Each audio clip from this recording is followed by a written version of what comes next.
But just 1 month after Roadblock hit the top 40, they entered the charts as the writers and producers of a song that not only became the best-selling single of 1987, but is still considered one of their finest. It was recorded with a new vocalist Pete had heard in a club in Warrington, Rick Astley. I was in a band called FBI and I was the singer at the time. Pete came to see us in his red leather trousers and his red Jag parked outside.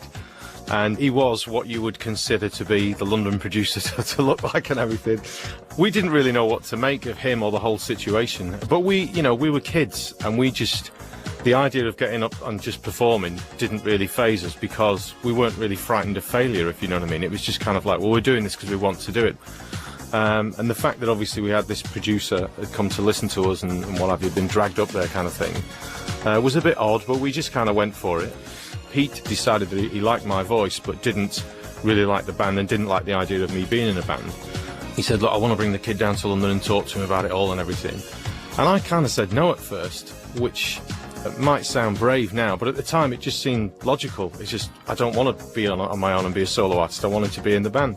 Pete Waterman managed to persuade Rick to come to London, and as there were no government grants to nurture recording talent, got him on a YTS scheme as the T-boy, learning all the studio basics such as how to reset the sound desk and splice recording tape. Rick sat in on all the sessions for Dead or Alive, Bananarama and Mel and Kim. He'd cover overnight recordings and saw every side of the PWL company. And when he moved from one side of the studio glass to the other, from T-boy to vocalist, he learned how the stock Aitken and Waterman machine really worked. You would come to the studio, they'd written a song for you, you sat at the desk with Mike, sometimes Matt as well, and they would play the song through and Mike would sing it. There was no vocal on tape, Mike would just sing you the song 4 or 5 times, you'd have the lyrics with him and you'd be going through them and all the rest of it. So I'm listening to this guy sing this song in my ear, thinking, right, okay, fine. And then thinking, no, I've got to do the way I sing, I've got to go and do that. One thing that I think most singers don't really, I don't think most of the people I know anyway, we don't really appreciate is we don't hear the voice the way that other people do, I don't think. I think producers can hear, they're not even warmed up yet, they're not even close. Whereas oneself, you kind of think, no, I'm good, I'm rocking, everything's fine. But a producer can hear, you know what, let's just keep him at it, let's just keep rolling it because it's warming up, it's opening up, we're getting there. I think that, again, is really frustrating for people who haven't sung in studios a lot, because they kind of think, what was wrong with the first take? And there isn't anything wrong with it, it's just that there's probably another 10 or 15% warmer, more open, just better that the producer can hear.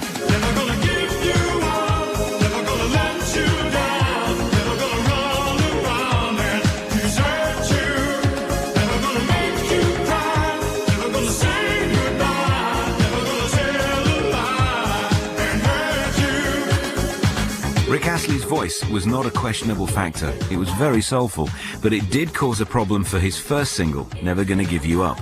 Whilst the song has remained one of the team's most popular hits, it had been bubbling away in various forms for the best part of 6 months before it was released. I remember myself kind of hearing whispers and different things about why they didn't just put Never Gonna Give You Up out. And I remember that RCA pressured them a lot, I remember that.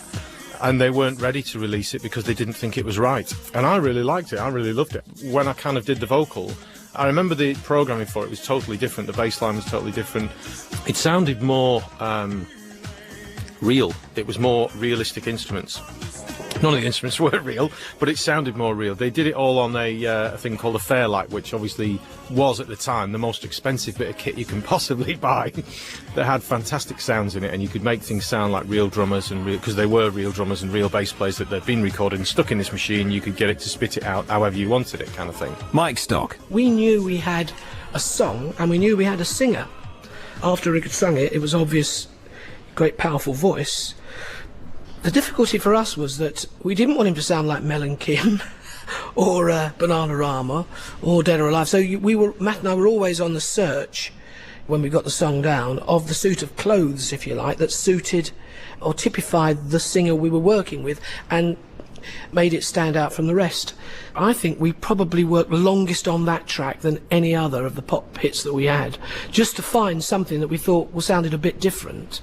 Because the song was a sort of a chord progression I've used quite a number of times, which I loved. It had tension in it. But eventually we ended up with the Colonel Abraham's Trapped sort of bass. That was from '85, I think. We'd always quite liked it.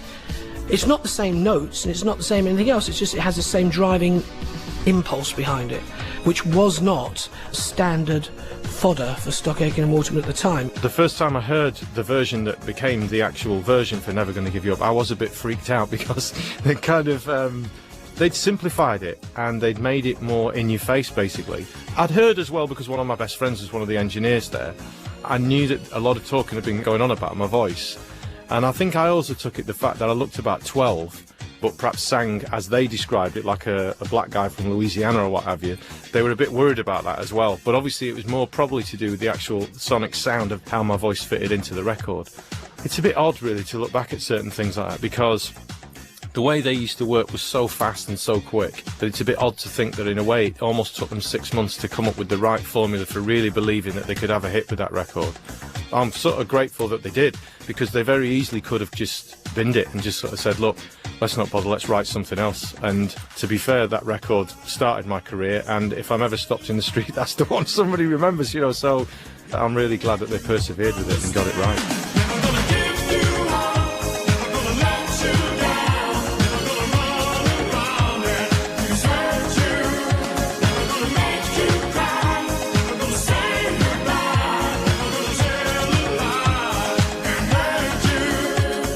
When the Hollandosia Holland team were writing and producing for Motown in the 1960s, they'd often try out the same song with a number of different artists. And thanks to the emergence of multi-track tape recording, they'd often use the same backing track provided by the Funk Brothers. Whilst that was still an option in the 80s, technology meant you could now do things the other way around. They'd found their singer in Rick Astley, but the original arrangement didn't match the voice. The emerging digital technology meant you could either scrap the whole backing track and start again, or just take the parts of your existing version that you liked, and then experiment with the rest until you got exactly what you were looking for. And technology, through programming on equipment such as the Lin 9000 and the Fairlight, gave the opportunity to move a song in a completely different direction. Ian Kerner was a guy who did a lot of the programming on the original track of that. And I loved it. I made tea and got him his biscuits and everything, because they just bought this Fairlight like 50, 60 grand's worth, or probably 150 grand's worth at the time, I can't remember. He was sat in this little, which I regard as a little studio then. Studios have become a bit more like that now because of more programming and stuff, but it didn't have a big desk in it or anything like that. It was just this bunch of machinery with this kind of wizard sort of person, Ian, playing away. And Ian Kerno joined Steve Levine in his studio recently to demonstrate both the nature of a programmer's work and his contribution to Rick Astley's worldwide #1. Originally it started with, literally on my first day there, Pete walked down and said, "Here's the first black Fairlight in the country, lad," which I'd never used before in my life. And that was put into a dedicated room, and this was a brand new generation Fairlight, wasn't it? This was a Series 3. Pete was very proud of his new Fairlights, the only one that was that colour. It actually had a major influence on the sound they made for quite a time. He presented me not only with the Fairlight and the manual, but he said, I think it was Alexander O'Neill, he said, "There's an Alexander O'Neill record and a Sybil record." He said, "I want those chords on that rhythm, about 2 o'clock," or something. It wasn't exactly those chords or that rhythm. It was just, we had a phrase, allowing it to influence us. So we literally just got your head inside what made those chords and those records tick, and then jumped onto the Fairlight, scrabbling with the manual on one side, and just put together the bones of the track as you hear it. The string line and the brass line. It was a completely different drum track and bass line.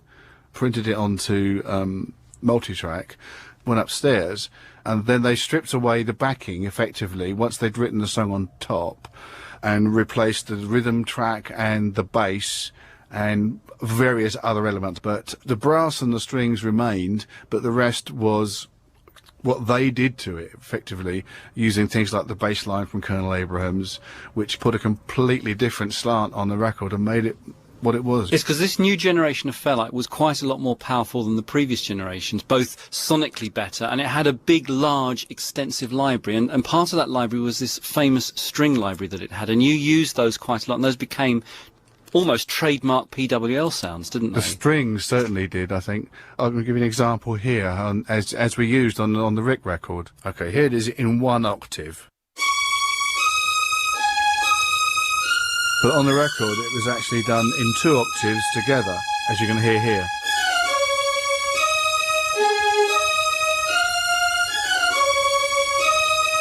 And there was also a brass part that went to complement those strings.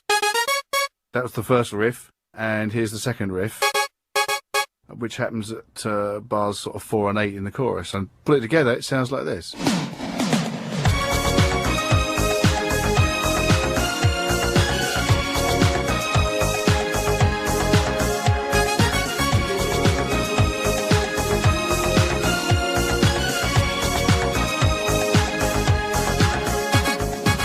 At the time, this was quite revolutionary stuff, to actually have orchestral samples in a computer-based system. We take it for granted now because modern laptops have more power than the Fairlight actually had, but it was revolutionary at the time, wasn't it? At the time, it was unthinkable. It was revolutionary to have that much at your fingertips. And I think that's why Pete was so made up by it, because he could see that it was going to change the face of the records we made forever.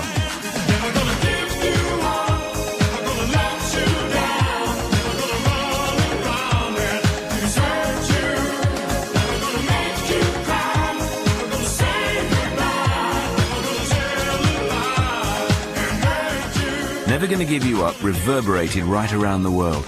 It was the UK's best-selling single of 1987 and #1 from Chile to Norway and America to Australia, where it caught the ear of one of their most successful TV exports of the time, Neighbours actor Jason Donovan. For me, personally, I became particularly fascinated by Stockacre and Waterman in Melbourne, listening to Rick Astley's Never Gonna Give You Up. It was one of the records that I could say changed my life, and still does sound fantastic. The success of Neighbours on BBC One meant Jason flew over for a promotional tour of the UK, and to capitalise on his popularity within the show, there was also a meeting with the team behind Rick Astley. Within that trip was the same time I recorded Nothing Can Divide Us, which was also a song, I believe, as history has sort of shown me, talking to Mike and Matt and Pete, was a song destined for, or was a reject of Rick Astley's. I wasn't ever saying that the song wasn't capable of being a hit, because to be honest, I don't really think Matt, Mike and Pete,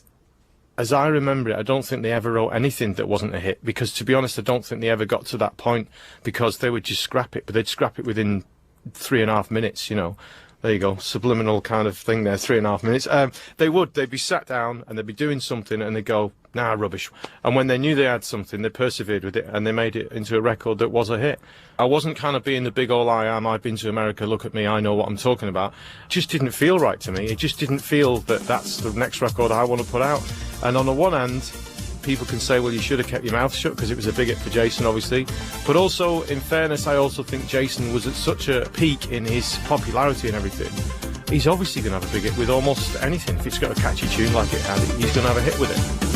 Don't cry, you must have heard some things about me, made you turn away, made you have your doubts about me. So that's Jason Donovan's version of Nothing Can Divide Us, a song that was going to be done for Rick Astley. In fact, he did actually record the vocals for it, didn't he? Well, we're very fortunate because we actually have those vocals here in the studio.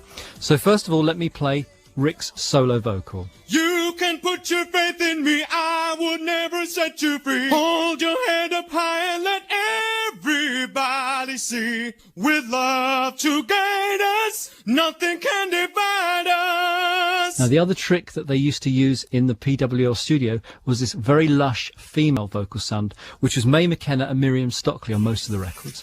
Now, have a listen to this. You can put your faith in me, I would never set you free. Hold your head up high and let everybody see. With love to guide us, nothing can divide us. And here's the blend of Rick's lead vocal and the backing vocals. You can put your faith in me, I would never set you free. Hold your head up high and let everybody see. With love to guide us, nothing can divide us. And now here's the vocals within the track.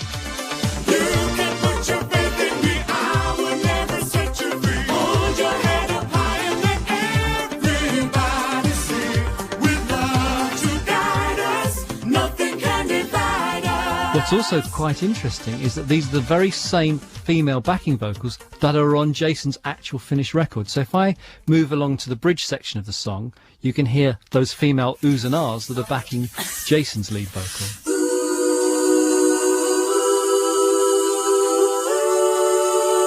So there we have it in the track. So when did Jason come along then? Well, they presumably had the track ready to go for him. Rick had previously done the lead vocal, as we've just heard. It was a finished record. They removed Rick's lead vocal and literally replaced it with Jason's vocal. The backing track is identical, all the backing vocals are identical, just like the Motown days. A completely finished track, but just changed the singer.